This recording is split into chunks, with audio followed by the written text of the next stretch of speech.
ಚಿಂದಿ ಉಡಾಯಿಸೋ ಖಾರ ಬಣ್ಣ ರುಚಿಯನ್ನು ನೀಡುತ್ತದೆ. ಆಚಿ ಮೆಣಸಿನ ಪುಡಿ ಚಿಂದಿ ಉಡಾಯಿಸೋ ಖಾರ ಬಣ್ಣ ರುಚಿ. ದಿಲ್ಲಿಯಲ್ಲಿ ಬೀದಿ ನಾಯಿಗಳನ್ನ ಒಂದು ಬಿಡದೆ ಶೆಡ್ಡಿಗೆ ಹಾಕಿ ಅಂತ ಸುಪ್ರೀಂ ಆದೇಶವನ್ನ ನೀಡಿರೋದು.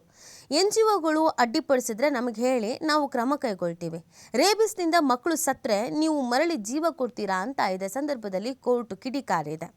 ಬೀದಿ ನಾಯಿ ಕಡಿತದ ಪ್ರಕರಣಗಳು ದಿನೇ ದಿನೇ ಹೆಚ್ಚುತ್ತಿರುವ ಕುರಿತು ತೀವ್ರ ಕಳವಳ ವ್ಯಕ್ತಪಡಿಸಿರುವ ಸುಪ್ರೀಂ ಕೋರ್ಟ್ ದೆಹಲಿ ವ್ಯಾಪ್ತಿಯಲ್ಲಿರುವ ಎಲ್ಲ ಬೀದಿ ನಾಯಿಗಳನ್ನು ಶೀಘ್ರದಲ್ಲೇ ಆಶ್ರಯ ತಾಣಗಳಿಗೆ ಸೇರಿಸುವಂತೆ ಸರ್ಕಾರಕ್ಕೆ ನಿರ್ದೇಶನ ನೀಡಿದೆ.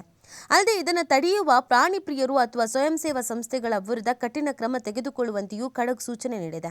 ಅಲ್ಲದೆ ಇನ್ನು 6 ರಿಂದ 8 ವಾರಗಳ ಒಳಗೆ ತಲಾ 5,000 ನಾಯಿಗಳನ್ನು ಇಡಬಲ್ಲಂತ ಶೆಡ್ಡನ್ನು ತೆರಿಬೇಕು ಅಂತ ದಿಲ್ಲಿ ಸರ್ಕಾರಕ್ಕೆ ಆದೇಶವನ್ನು ಕೂಡ ಮಾಡಿದೆ.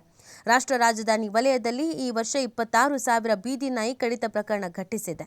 ನಾಯಿ ಶೆಡ್ಗೆ 15,000 ಕೋಟಿ ರೂಪಾಯಿ ಬೇಕು ಅಂತ ಇದೇ ಸಂದರ್ಭದಲ್ಲಿ ಪ್ರಾಣಿ ದಯಾ ಕಾರ್ಯಕರ್ತೆ ಮನೇಕಾ ಗಾಂಧಿ ಹೇಳ್ತಾ ಇರೋದು.